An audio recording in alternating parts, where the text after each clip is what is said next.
Hi guys, and welcome to today's video, which we are showing you how to remove the rear brake light or the third brake light. So it's very simple.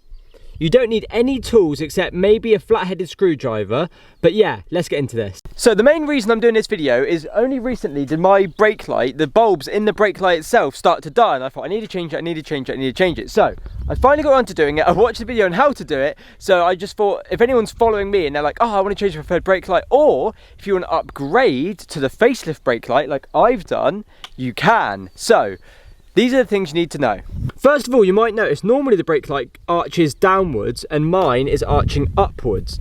So the main reason for that is I've got an LED facelift brake light. So as you can see, I have got a facelift LED brake light. So as standard, they're not LEDs, but as you can see, this is a eBay special LED brake light. When I bought it, it did say it was for a pre-facelift, however it wasn't. So when I fitted it, if anyone is trying to fit a facelift taillight onto a pre-facelift car, it does technically fit in the hole, but the clips that the pre-facelift clip into, which is basically the shell of the boot, like the outline of the boot where it clips in, they don't match up because obviously all the hooks are upside down.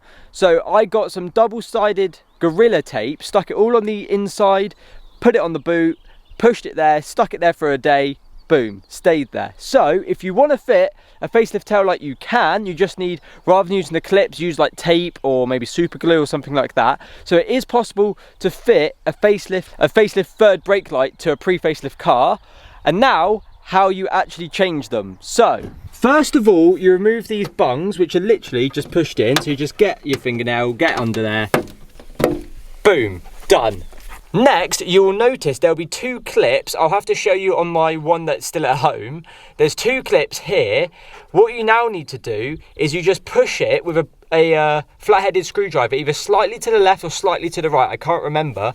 That will then separate the brake lights, the actual shell of the brake light from the bulb. So if you just wanted to change the bulbs like a lot of people do, you can by doing this. But what this then does is pop the brake light out here. So then all you have to do is pull it out, unclip it from the power, which is on the right hand side, and then boom, you've removed the brake light and you can just swap it for your new one. I wish I knew it was that simple before I did mine, because I've had like 2 bulbs of my like 6 or 8, however many there are in the brake light, out for ages, never done it because I thought it was an absolute faff, and it turns out it's literally 2 bungs. You just pry it, clip it, pry it, clip it, and then just unplug it, and then you plug the other one in, and it's literally that simple. Unless you get a facelift, and then you need to get some double-sided sticky tape and stick it in. But anyway, I hope you guys enjoyed. Thank you for watching, and I'll catch you in the next one.